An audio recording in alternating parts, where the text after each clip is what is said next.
In this world, everything revolves around card pulling. At 18, everyone gets one chance to draw a card and change their class. Some pull gold cards, becoming thunder warriors who command lightning and conquer the land. Others pull purple cards, becoming singers who gain countless fans. But at today's ceremony, I awakened nothing but a broken wooden sword.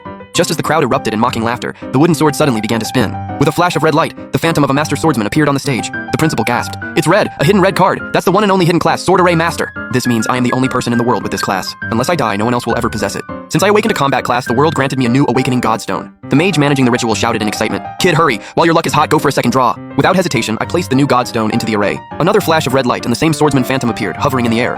The principal was so excited he looked like he might pass out. You see, the godstone guarantees a class only on the very first draw. In subsequent draws, the chance of pulling the same class is extremely low. Duplicate classes aren't wasted, they become constellations, and every class has 6. Yet most people spend their entire lives without ever reaching Constellation 6. Pulling red after red like this is a world first. The mage's eyes turned bloodshot as he roared, "Keep going! Pull your signature weapon and you'll be a national treasure!" I was a bit dazed, but I followed his lead and used the next gifted godstone. Another red flash and the swordsman phantom appeared on the stage once more. Another constellation. Everyone jumped to their feet in shock. I didn't wait for the mage, I kept feeding the stones into the array, and another red light flashed. As the third constellation appeared, the crowd began to lose their minds. I was in a trance now, just kept on pulling. Flash after flash, 3 more red lights appeared, and the whole school fell into dead silence. One draw gave me a unique hidden class, and damn it, it's already at max constellation. In thousands of years of history, no one has ever been this absurd. I must be God's own favorite child. Looking at the mage beside me, who had fainted and was foaming at the mouth, I felt a bit helpless. That insane gotcha pull felt like I traded my life force for it, but helpless as I was, I still had one free godstone left, so I kept pulling. Since my constellations were maxed out, it was time to pull for a weapon. Sadly, there was no red glow this time. Just a white light as a sword case flew from the circle and landed in my hands. As I walked back to the crowd with the case, a girl named Lee Schwer rushed over and asked about my stats. Hearing that, I checked my skill panel. Sword formation Levy 1. Deploys a formation, draining mental energy, increases crit damage by 100% within a 10-meter radius. Sword control level at 1, controls flying swords for aerial attacks, power scales with weapon quality, mental energy, and skill level. Constellation 1, Sword Lord, increases the sword formation radius by 10 times. Constellation 2, Sword Intent. Sword formation and sword control no longer consume mental energy.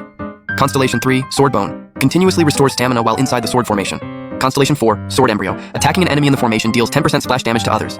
Constellation 5, Sword Heart. Attacks in the formation always crit. Crit rate is converted to double crit damage, plus an extra 100% crit damage. Constellation 6, Sword Immortal. All attacks within the formation ignore enemy defense. After seeing my stats, I gasped. With buffs like these, how is anyone else supposed to compete? Looking at the class stats, my mental energy is way higher, meaning Swordmaster is more of a mage-type class. After a moment, I decided not to deploy the formation, and use sword control instead.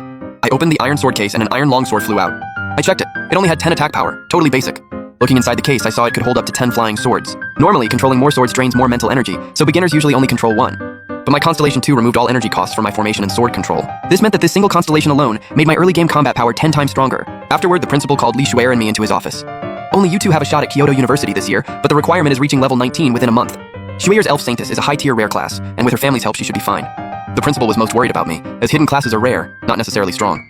Constellations usually boost a class by 50% or 70% for the really strong ones. After hearing him, I glanced at my panel and realized I was the only one who was this overpowered. Finally, the principal wants us to head to the suburbs to explore a newly discovered dungeon, which is only level 12 and relatively easy. Not only is the XP 50% higher than usual, but the best part is that clearing it rewards you with a godstone. After leaving school, I went to the shop and spent all the savings I'd scraped together over 2.5 years on 9 basic iron swords. Then I bought a damage test dummy, found an open spot, and got ready to test my skills. As I raised my hand to summon my flying sword, a voice suddenly echoed in my head. Ding! Host class detected as Sword Array Master. Achievement system activated. Achievement, max constellation in 1 pull, unlocked. Rewarded with god tier talent, absolute luck. Achievement, Sword Immortal, unlocked. Rewarded with god tier talent, I am the Sword Immortal. I was stunned and immediately checked my talent stats. Absolute luck. Level 1, max luck for gotcha pulls, limited to 10 times per month. I am the Sword Immortal. Level 1, all damage increased by 10 times. I realized that in this world, gotcha is everything. You can get almost anything valuable, money, skills, or gear from it. Now that I have 10 max luck pulls a month, doesn't that mean once I get a godstone, I can immediately pull my legendary red tier signature weapon? Godstones are rare, but getting one a month is definitely doable. Now I couldn't wait to test my damage. I deployed my sword array and used sword control. A blade flew from the box and struck the dummy perfectly, dealing 546 damage. As far as I know, even a level 1 fire mage, known for the highest early game damage, only deals about 20 damage with a fireball. Plus, fire mages run out of mana after just a few spells. My level 1 basic attack already matches the damage of a level 10 fire mage's fireball. With that in mind, I controlled all 10 swords to strike the dummy at once. Seeing 5,160 damage pop up over the dummy's head, my pupils constricted in shock. A level 10 boss only has 10,000 to 20,000 HP, meaning I could take one down in just 4 hits. And I'm only level 1 using the most basic iron swords. I couldn't stop grinning, and with a sense of satisfaction, I headed home with my sword box on my back. Before I transmigrated here, the original owner's parents went missing in a mysterious dungeon, so he had been living with his grandmother. When Grandma heard I'd awakened to combat class, her face darkened. One after another, you all choose these life-risking combat classes. I might as well just go ahead and wait for you all on the other side. My aunt quickly comforted me, saying, "Your grandmother was an elite in the military when she was young.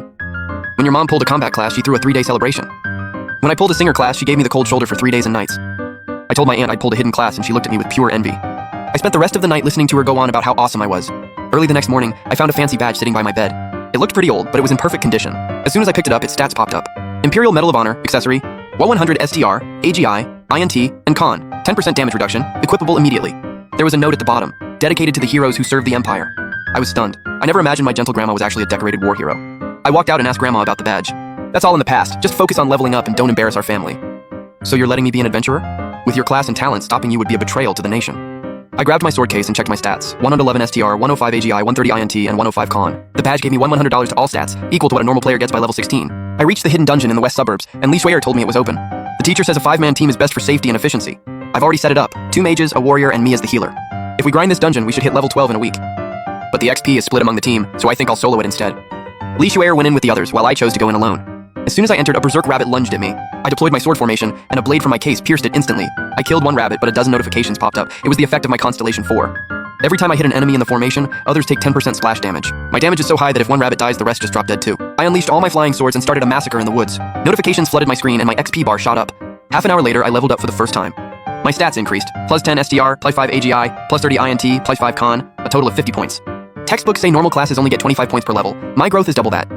With the rabbits in the outer woods cleared, I pushed deeper, leveling up as I fought. But all the monsters are being one-shot without any resistance, dying in huge waves. The respawn rate of the monsters in the dungeon can't even keep up with my killing speed. In less than an hour, a pillar of light erupted from me and I leveled up again. Strength plus 10, agility and constitution plus 5, spirit plus 30, crit rate plus 1%, and crit damage plus 10%. Plus, my sword formation and sword control skills reached level 2. Now, each flying sword deals 1,579 damage, totaling 15,190 with 10 swords. I'm fully capable of one-shotting a level 10 boss, with damage rivaling a level 40 fire mage. I thought this class is way too broken, but luckily it's a unique class, so I'm the only one who has to bear this unfairness. Thinking this, I tearfully sniped a raging Earth King in my sight, and my EXP bar climbed up again. At this current leveling speed, I can reach level 12 in a day at most. Most importantly, thanks to the Constellation 2 and 3 bonuses, sword control costs no spirit, and my stamina recovers within the sword formation, so I don't need to leave for supplies, saving tons of time. While I was still on a killing spree in the dungeon, many students had already exited to get healed and resupplied. The principal couldn't see me anywhere outside and started to get worried.